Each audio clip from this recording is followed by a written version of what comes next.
Bismillah, Assalamualaikum warahmatullahi wabarakatuh. Kami dari kelompok 1 kelas keperawatan A akan menjelaskan tentang etika penelitian. Menurut KBBI atau Kamus Besar Bahasa Indonesia, etika merupakan ilmu tentang apa yang baik dan apa yang buruk dan tentang hak dan kewajiban moral atau akhlak. Etika juga merupakan suatu pemikiran kritis dan mendasar tentang ajaran-ajaran dan pandangan-pandangan moral. Sedangkan definisi dari penelitian adalah usaha untuk memperoleh fakta atau prinsip dan menguji kebenaran dengan cara mengumpulkan dan menganalisis data yang dilaksanakan dengan teliti, jelas, sistematik, dan dapat dipertanggungjawabkan. Sehingga dapat disimpulkan bahwa etika penelitian merupakan prinsip-prinsip yang dijadikan sebagai pedoman berpikir, bersikap, dan bertindak dalam aktivitas-aktivitas penelitian. Dalam sebuah penelitian, etika penelitian sangat penting untuk diperhatikan. Ada beberapa prinsip yang seharusnya dipegang oleh setiap peneliti, di antaranya menjaga keamanan proses dan hasil sehingga tidak membahayakan keselamatan orang lain, serta tidak merugikan baik dari aspek personal, sosial maupun finansial. Dalam proses eksplorasi data, etika penelitian juga menekankan pentingnya kejujuran dalam suatu penelitian, objektivitas dan integritas. Sebagai peneliti, aspek orisinalitas penelitian sebagai proses kerja sangatlah penting. Hal ini ditinjau dari aspek etis, peneliti harus bisa menghargai kekayaan intelektual peneliti lain. Peneliti merupakan suatu profesi yang terorganisasi dalam menjalankan karyanya. Dibutuhkan suatu kredibilitas dan kapabilitas yang terpercaya dan teruji, sehingga masyarakat mendapatkan jaminan atas hasil penelitian yang para peneliti kembangkan, yang bersifat tidak merugikan. Isu etika dalam penelitian. Harus diakui bahwa penelitian medis telah menyelamatkan berjuta-juta kehidupan umat manusia dalam abad yang lalu.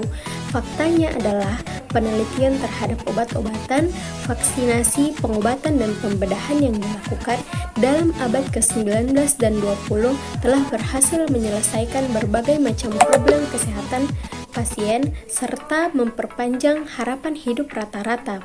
Contohnya, jika pada awal abad ke-20 harapan hidup rata-rata orang Amerika adalah sekitar 49 tahun, maka pada permulaan abad ke-21 telah meningkat tajam menjadi 77 tahun.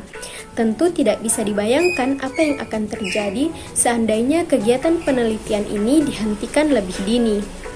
Tetapi dunia kedokteran juga tidak boleh menghapus sejarah hitam dari banyak penelitian yang mengerikan, berbau rasis, menyalahgunakan golongan rentan, tidak jujur atau bersifat membohongi, dan tidak memperhatikan keselamatan dari subjek manusia yang diteliti. Penelitian diartikan sebagai proses investigasi sistematik yang dirancang untuk menghasilkan ilmu pengetahuan atau generalizable knowledge. Dalam kaitannya dengan klinikal, maka penelitian atau clinical research diartikan sebagai sebuah investigasi ilmiah atau scientific investigation yang mencakup etiologi, pencegahan terhadap penyakit, diagnosis, dan terapi dengan menggunakan subjek manusia atau human subject, populasi atau material yang berasal dari tubuh manusia. Termasuk dalam penelitian tersebut adalah penggunaan jaringan atau kuman-kuman patogen yang berkaitan dengan pasien. Problem yang menyangkut etik. Masalah-masalah apa yang perlu diketahui peneliti tentang etika penelitian? Peneliti juga perlu mengantisipasi masalah-masalah etis yang bisa terjadi selama proses penelitian berlangsung. Menurut Creswell 2013 menjelaskan secara detail terkait dengan tempat berlangsungnya masalah etis selama proses penelitian, yaitu sebelum pelaksanaan penelitian, melakukan penelitian, serta mengumpulkan data. Kemudian menganalisis data, melaporkan, berbagi, dan menyimpan data. Menurut Dwi Astuti 2017, seorang peneliti selayaknya menghormati subjek penelitiannya dengan menjamin transparansi informasi secara lengkap tentang tujuan dan manfaat penelitian. Beberapa penelitian berpeluang mengungkapkan hal-hal yang bersifat pribadi dari subjek penelitian. Pada kasus semacam itu, peneliti harus menjelaskan terlebih dahulu kemungkinan ketidaknyamanan yang dapat timbul dan meminta persetujuan subjek penelitian untuk menggunakan setiap informasi yang diperoleh. Prinsip etika penelitian juga sebaiknya benar-benar menjamin kerahasiaan informasi yang telah diperoleh. Selebihnya, etika penelitian menolak diskriminasi dan di sisi lain menghormati hak pribadi atau privasi. Adapun masalah etika penelitian perlu diantisipasi pada semua tahap penelitian. Dalam menyusun proposal penelitian, seorang peneliti harus memiliki suatu strategi menulis dan memahami etika penelitian. Strategi apa yang perlu diketahui peneliti tentang penulisan proposal penelitian? Nah, menurut Creswell 2013 menjelaskan bahwa strategi yang perlu dipahami dalam mendesain proposal yang baik meliputi strategi mengemukakan argumen pokok dan menyusun struktur outline proposal penelitian. Struktur penjelasan argumen berbeda di setiap pendekatan penelitian antara kualitatif, kuantitatif, dan metode campuran. Kemampuan memahami argumen pokok tersebut, peneliti akan diarahkan pada pemilihan pendekatan penelitian yang sesuai dengan masalah yang akan dikaji. Nah, ketetapan dalam memilih pendekatan argumen dalam proposal akan membentuk fondasi yang baik bagi penyusunan proposal secara keseluruhan. Sementara, hasil penelitian menunjukkan penerapan metode campuran dalam bidang ilmu perpustakaan dan informasi belum digunakan secara umum atau belum dibahas secara mendalam. Selanjutnya adalah mengenai informed consent. Informed consent merupakan sebuah persetujuan secara tertulis dari pihak peneliti kepada subjek yang akan diteliti setelah melalui penjelasan tentang apa yang akan dilakukan. Nah, untuk memperoleh informed consent ini, seorang peneliti harus memberikan penjelasan yang cukup mengenai eksperimen yang akan dilakukan. Hal-hal yang perlu dijelaskan adalah manfaat yang akan diperoleh dalam penelitian ini. Yang kedua adalah apa nilai eksperimen yang akan diterima masyarakat serta dampak apa yang akan ditimbulkan. Poin selanjutnya dalam etika penelitian adalah memelihara anonymity dan kerahasiaan. Kedua hal ini sangat perlu diperhatikan oleh seorang peneliti agar subjeknya mau untuk diteliti. Maka dari itu, sebelum melakukan penelitian, seorang peneliti harus menjanjikan kepada subjek tersebut untuk merahasiakan identitasnya. Nah, anonymity dan kerahasiaan merupakan dua hal yang berbeda, di mana kerahasiaan adalah sesuatu peneliti mengetahui identitas klien namun tidak dipublikasikan karena sudah ada kesepakatan sebelumnya. Sementara anonymity di mana peneliti juga tidak mengetahui mengenai identitas klien. Nah, untuk menjamin hal tersebut, seorang peneliti harus melakukan yang pertama adalah menyusun data berdasarkan angka, bukan berdasarkan nama responden. Yang kedua adalah menghilangkan naskah-naskah teks secepat mungkin setelah penelitian dilakukan. Dan yang ketiga, sebaiknya memberikan responden kuesioner yang dilengkapi dengan sampul atau bahkan disertai dengan perangko. Poin selanjutnya adalah pedoman etika penelitian. Dalam pedoman ini ada dua pedoman yang perlu diperhatikan. Yang pertama adalah pedoman penelitian terhadap manusia sebagai partisipan penelitian, di mana pedoman-pedomannya adalah penelitian dilengkapi dengan informed consent atau persetujuan setelah penjelasan. Selanjutnya, menjelaskan tentang manfaat dan resiko, menjaga privasi dan kerahasiaan klien, memperlakukan khusus bagi populasi rentan, memonitoring, dan melakukan debriefing berkenaan dengan metode atau perlakuan terhadap partisipan penelitian. Yang kedua adalah pedoman etika mengenai hubungan antara peneliti dengan peneliti mitra, masyarakat, dan pemberi dana. Selanjutnya, ada beberapa prinsip etika penelitian. Yang pertama, menghormati otonomi kapasitas dari partisipan penelitian. Partisipan harus bebas dari konsekuensi negatif dari penelitian yang diikutinya. Yang kedua, mencegah dan meminimalisir hal yang berbahaya. Yang ketiga, dalam penelitian, peneliti tidak hanya respek pada partisipan, tetapi juga kepada keluarga dan kerabat lainnya. Yang keempat, memastikan bahwa benefit dan burdens dalam penelitian equitably distribute. Yang kelima, memproteksi privasi partisipan semaksimal mungkin.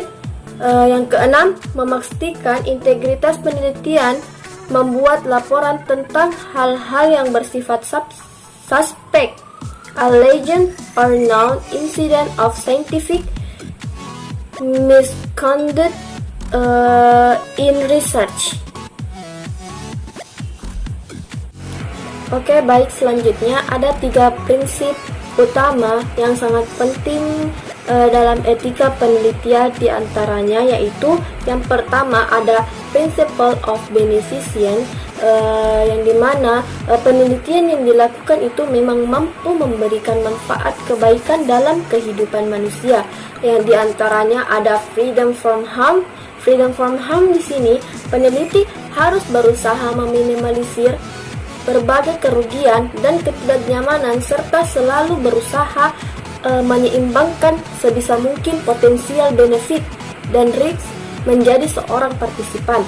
Yang kedua ada freedom from exploitation, yang dimana partisipan harus betul-betul dijamin telah diberikan semua informasi yang dibutuhkan.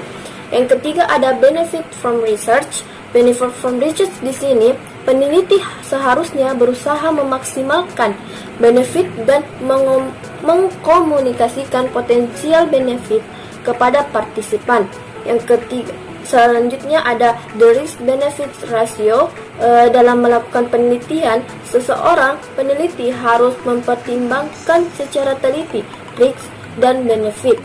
Yang kedua ada the principle of respect for human dignity, yang dimana prinsip untuk menghormati martabat manusia. Ada beberapa hal yang perlu diperhatikan dalam menghormati martabat manusia. Yang pertama, the right to self-determination, yaitu partisipan berhak untuk terbebas dari paksaan dalam bentuk apapun. Yang kedua ada the right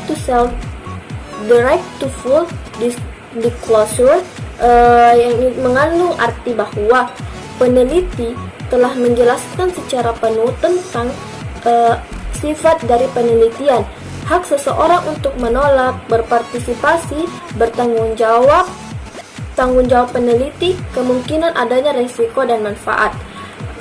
Selanjutnya, prinsip utama yang ketiga yang harus diketahui itu ada the principle of justice.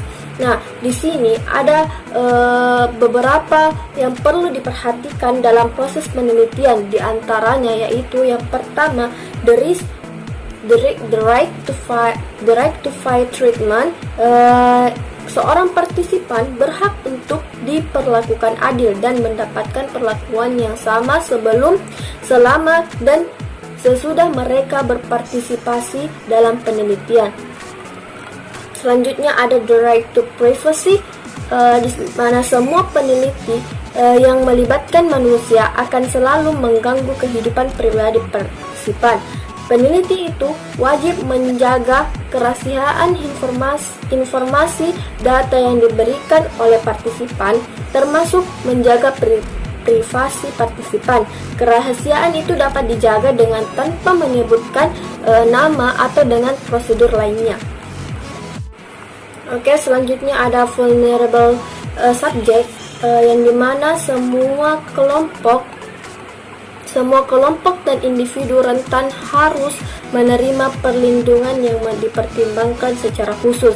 Penelitian medis dengan kelompok rentan hanya dibenarkan jika penelitian tersebut responsif terhadap kebutuhan kesehatan atau prioritas kelompok ini, dan penelitian tersebut tidak dapat dilakukan pada kelompok yang tidak rentan. Selain itu, kelompok ini harus memperoleh manfaat dari pengetahuan, praktik, atau intervensi yang dihasilkan dari penelitian. Nah, selanjutnya ada external reviews and the protection of human rights. Nah, di sini perlindungan data pribadi sebagian dari privasi merupakan hak asasi manusia, yang dimana dalam melakukan penelitian itu kita harus menjaga privasi dari partisipan. Nah, pengakuan tersebut terrefleksi baik dalam konstitusi maupun beragam peraturan selevel undang-undang. Namun demikian, peraturan yang khusus mengatur mengenai perlindungan data pribadi pada level undang-undang belum dimiliki. Untuk mengisi kekosongan hukum, pengaturan detail mengenai perlindungan data pribadi diakomodir dalam peraturan pada level peraturan menteri maupun peraturan teknis sektoral.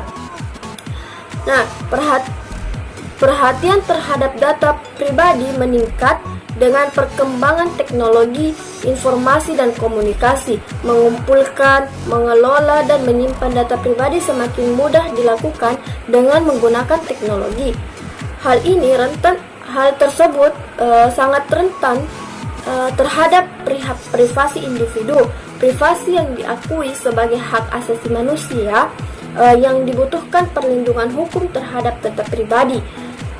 Sebagai negara hukum di Indonesia memberikan perlindungan hukum terhadap hak asasi manusia sebagaimana dinyatakan tegas dalam Undang-Undang Dasar 1945. Nah, setidaknya itu ada beberapa rumusan privasi, rumusan privasi diantaranya itu yang pertama, the right to be alone. The right to be alone di sini hak untuk menyendiri. Yang kedua, limit access to the self, yang dimana hak untuk menutup diri dari orang lain. Yang ketiga, secrecy, yaitu hak untuk menutup hal-hal tertentu dari orang lain. Yang keempat ada control over the personal information, yaitu hak untuk mengendalikan informasi pribadi. Yang kelima ada personhood, hak untuk melindungi kepribadian. Dan yang keenam ada intimacy, hak untuk menutup hal-hal tertentu dari orang lain. Building ethics in the design of the study, membangun etika ke dalam desain penelitian. Selama dekade terakhir, ilmuwan dan ahli etika mulai merasa bahwa peraturan yang ada untuk pengawasan penelitian manusia sudah tidak selaras dengan praktik dan teknologi yang muncul. Meskipun substansial dan beragam literatur yang menyentuh disonansi ini dari berbagai perspektif, masalahnya diilustrasikan dengan sangat jelas oleh proses 2011 hingga 2017 yang diambil untuk memodernisasikan aturan umum. Peraturan Federal untuk Perlindungan Subjek Penelitian Manusia. Selama proses ini berlangsung, banyak komentar publik tentang berbagai tantangan yang mereka merasa tidak ditangani secara memadai dalam peraturan yang ada, dan yang mereka harapkan untuk dibahas dalam revisi yang diusulkan. Oleh karena itu, pembangunan etika ke dalam desain penelitian ini sangat penting.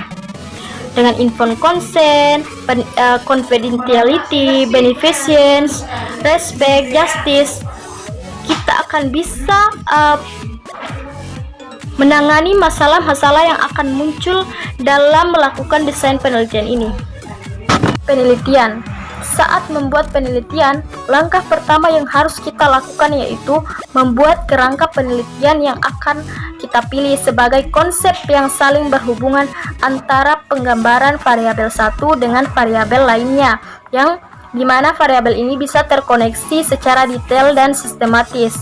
Kemudian kedua, kita memilih lokasi atau tempat penelitian. Ketiga, menentukan populasi dan sampel. yaitu jumlah keseluruhan dari subjek penelitian dan sebagian subjek dari keseluruhan subjek tersebut. Kemudian keempat yaitu kriteria eksklusi. Kriteria di mana subjek penelitian tidak dapat mewakili sampel karena tidak memenuhi syarat. Kemudian kelima, membuat variabel penelitian. Variabel merupakan komponen yang sangat penting dalam penelitian karena variabel merupakan poin utama yang akan diteliti lebih lanjut. Kita bisa memilih beberapa variabel. Ada variabel bebas, yang dimana variabel ini jenisnya dia penyebab adanya perubahan dari variabel lain. Kemudian variabel terikat. Variabel yang jenis ini variabel yang dipengaruhi oleh adanya perubahan variabel bebas. Dan variabel kontrol. Jenis variabel ini dapat dikontrol oleh peneliti. Integrasi keislaman etika penelitian terdapat dalam Quran surah Al-Maidah ayat 8 yang berbunyi, Ya ayyuhallazina amanu kunu qawwamina lillahi syuhada'a bil qist wa la yajrimannakum syana'anu qaumin ala alla ta'dilu i'dilu huwa aqrabu littaqwa wattaqullah innallaha khabirum bima ta'malun, yang artinya, wahai orang-orang yang beriman, jadilah kamu sebagai penegak keadilan karena Allah ketika menjadi saksi dengan adil, dan janganlah kebencianmu terhadap suatu kaum mendorong kamu untuk berlaku tidak adil. Berlaku adillah, karena adil itu lebih dekat kepada takwa, dan bertakwalah kepada Allah. Sungguh Allah maha teliti terhadap apa yang kamu kerjakan. Integrasi kedua terdapat dalam Quran surah An-Nahl ayat 15 yang berbunyi, wa alqa fil ardi rawasiya an tamida bikum wa anharu wa subulal la'allakum tahtadun, yang artinya, dan dia menancapkan gunung di bumi agar bumi itu tidak digoncang bersama kamu, dan dia menciptakan sungai-sungai dan jalan-jalan agar kamu mendapat petunjuk. Sopan akan menenangkan orang yang memandangnya dan akan membawa kebahagiaan setiap telinga yang mendengar ucapannya. Maka dari itu, kita harus selalu menjaga etika yang baik dalam hal apapun, termasuk dalam penelitian. Sekian persentase dari makalah kami. Lebih dan kurangnya mohon dimaafkan. Billahi taufiq wal hidayah. Wassalamualaikum warahmatullahi wabarakatuh.